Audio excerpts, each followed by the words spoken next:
Now I'm going to go over how I'm going to run a punt play in season 3.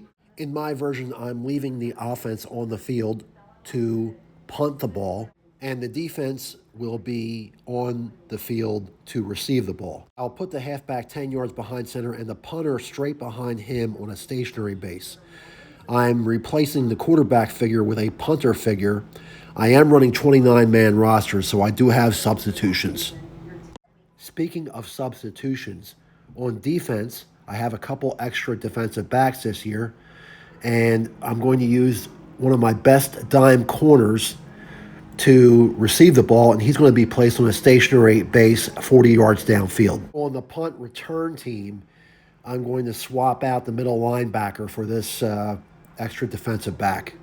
Then, just like last year, I'll have a referee figure 20 yards downfield from the line of scrimmage. The ball on base will be faced downfield in front of the center and behind the defensive line. So at the activation of the switch, the ball on base will travel downfield until it hits that 20-yard mark, marked by that referee. At that point, we stop the board. And then we look back at the punter, and if he is impacted by a member of the defensive line, the punt's blocked. But if he's not, then the ball is officially away. And if the ball is officially away, then we activate the board again for another 3 seconds. And wherever the front of the ball on base stops at that time is where the punt officially lands. And then we will see who is closest to where the ball comes to rest. Is it the returner here, or is it a member of the kicking team? Whoever is closest takes possession of the ball at that spot. Of course, if the ball travels out of bounds, then the ball's dead right there. Okay, so that's how it's supposed to operate. Let's activate the switch and show you it in action. And here's the first activation. Ball goes 20 yards. We look back at the punter, and it's blocked. Look at it. That defender got in there and blocked the punt. So at this point, it becomes a fumble recovery, loose ball recovery procedure. I'll go over how we handle that in a different video. Let's run another play. Okay, line them up again, and we'll activate the switch. There's the ball, travels 20 yards. And we look back at the punter. Close to being impacted, but not quite, so the punt's away. Now we'll run the board another 3 seconds. Here we go. Ooh, almost illegally touched by the punting team, but not quite. And now, all right, so what happened here was the ball fell over. So that's where the punt lands right there, except when it falls over like that, we don't look at the front of the base of the ball and base. We look at the actual ball where it's landing on the turf. And as you can see, the ball is about at the 34-yard line. So that's where the punt would be marked. And the guy closest to that spot is a member of the kicking team. So that means the kicking team downs the ball at that spot, at the 34-yard line. Let's run another play. I'm trying to see if we can get a return here. Here's a snap. And a kicking team player ran into the ball at the 45. And the way I will handle that is the receiving team will take possession right at the spot of the interference. Okay, let's try it again. Here's a snap. Ball goes 20 yards. Look back at the punter. He is not impacted. The ball's away. We run the board for another 3 seconds.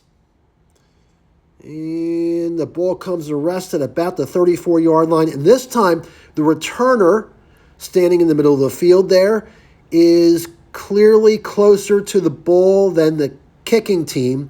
So the returner gets to come off of his stationary base, and we'll place him right in front of the ball and base. And from that point, he's going to return the punt, and any unengaged members of the kicking team will be turned to face him. This guy over here downfield. A couple others here. The punter. But it looks like the returner is going to have a lot of room to work with. We'll even get this guy who's out of bounds. Let's see what the returner can do. He heads upfield, and the guy closest to him from the kicking team just got enough of the back of his base to turn him out of bounds. Still a great return to the 33. So on to kickoffs. So like I said before, I only have a 29-man roster, offense and defense, and a couple substitutions. So on the punting plays, I'm using the offense to punt and the defense to return. On kickoffs, I'm using the defense to kick off and the offense to return, with the two outside receivers being the return guys. So just like in the other seasons, I'm setting both the receiving team and the kicking team on the 40-yard line. And the ball on base is going behind the center on the receiving team. Now, in the previous season, if the ball on base hit the numbers before it crossed the goal line, that was a penalty on the kicking team. That's no longer going to be the case.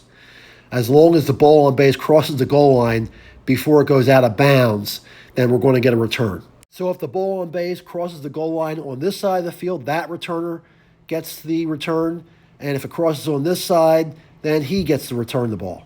So no matter where the ball crosses the goal line, the returner who takes possession of the ball will return the ball from the center field hash mark that he's set on. So let's run a play, activate the switch. Oh, ball on base goes right to the guy on the right center field hash mark.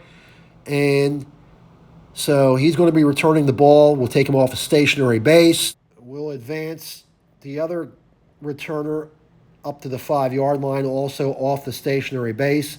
And then we're going to pivot any unengaged defenders to try to stop the returner, no matter where they are at on the field, as long as they're unengaged. Now we're ready to activate the switch. Turner heads up field past the 10. Oh, he gets hit at the 17 and driven back.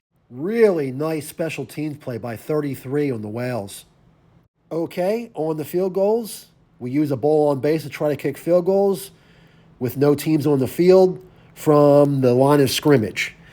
And the one thing I'm going to change is before last year, I did a practice kick. I put pylons 20 yards from wherever he was kicking.